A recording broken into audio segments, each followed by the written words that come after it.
Bonjour à tous, j'espère que vous allez bien, mes chers premières bacs. Alors plusieurs choses. Premièrement, je remercie tous ceux qui ont soumis en fait leurs travaux sur Moodle. Ça concerne pas toute la classe, donc vraiment mon premier message concerne ceux qui m'ont encore rien rendu. C'est pas le moment de lâcher, d'accord? C'est vraiment pas le moment de lâcher. On va continuer à avancer dans le programme et puis bien évidemment j'ai besoin de vous, d'accord, aussi pour la suite de ce dispositif de continuité pédagogique. Et puis c'est super important, vous savez qu'on a un examen en fin d'année, donc je vous invite vraiment à me soumettre ces productions, à être rigoureux, à vraiment continuer à prendre des notes dans votre cahier, à écouter ce que je peux vous dire par vidéo, par message audio, par écrit, voilà, tout en sachant que j'essaye vraiment, vous allez le voir avec la tâche que je vais vous demander d'accomplir pour demain, de varier les stratégies pédagogiques pour pas non plus que vous passiez 10 heures devant vos écrans parce que visiblement dans ce dispositif d'école à distance, c'est un peu ce qui risque de se passer. Ceci étant dit, j'ai bien reçu du coup vos superbes cartes mentales où certains se sont vraiment démenés, ont été créatifs, inventifs avec plein de couleurs. Je les ai toutes parcourues, les concepts étaient justes, donc c'est vraiment super, c'est un super travail, je suis très contente. Peut-être que dans une vidéo suivante, je ferai un bilan du coup sur les éléments à retenir en me basant sur vos travaux et en vous montrant aussi quelques-unes des belles productions de vos camarades. Deuxièmement, donc ça concerne la séance 2, la petite interview de Racine. J'ai récupéré jusque-là, il me semble, une dizaine de travaux, j'ai pas encore tout parcouru, mais pareil, vous aurez un feedback, vous aurez un retour sur ces productions et qui sera évidemment alimenté par des éléments supplémentaires afin que vous puissiez encore nourrir toutes ces connaissances.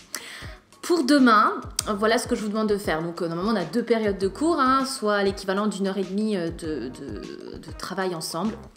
Je vais vous demander de vous plonger dans Phèdre de Racine et on a une super édition qui a été commandée par le lycée, par l'institut, donc chez Hachette, Bibliothéâtre.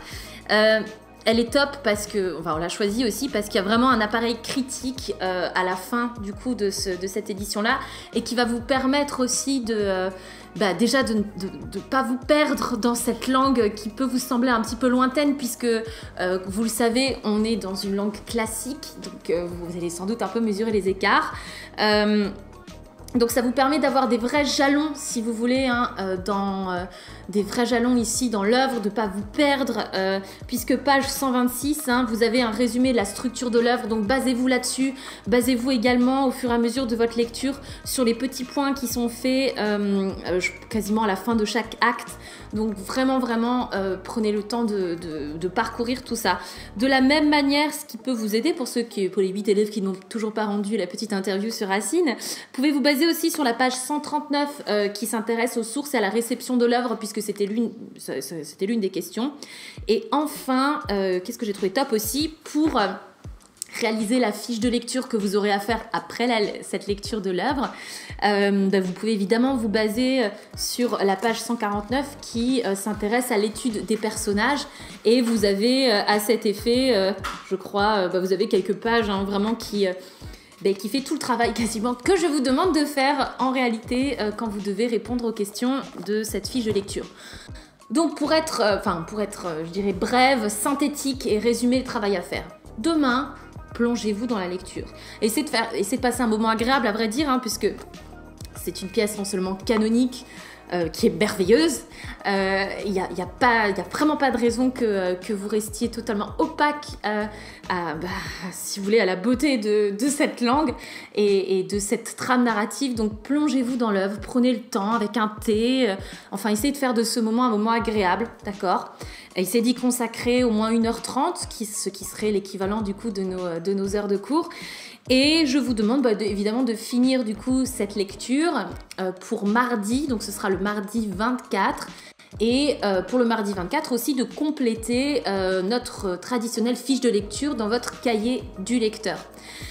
Je dis dans votre cahier du lecteur et en même temps j'aimerais bien en fait pouvoir vérifier votre travail, donc vous allez la dactylographier et me la soumettre sur Moodle et j'ouvrirai du coup un dossier à cet effet pour que vous puissiez y déposer vos productions. C'est la date que nous avions convenue ensemble en cours, donc il n'y a pas de grosse surprise par rapport à ça. Donc je vous avais jusqu'à mardi pour plonger dans cette œuvre et répondre aux différentes questions de la fiche de lecture, et vous me soumettrez l'ensemble sur Moodle. Si d'aventure je n'ai pas été claire dans cette vidéo et que vous souhaitez des explications supplémentaires, n'oubliez pas que j'ai ouvert un forum sur Moodle, donc vous pouvez me poser des questions, d'accord, sur ce forum-là. Peut-être que je vais vous partager aussi un document que j'ai partagé avec les premiers IB, qui est un Google Doc sur lequel ils peuvent pratiquer de l'écriture créative. Je pense que c'est un moment aussi où on a peut-être tous envie de s'exprimer et la littérature est un merveilleux médium à cet effet. Je vous souhaite une excellente soirée, portez-vous bien et à tout bientôt.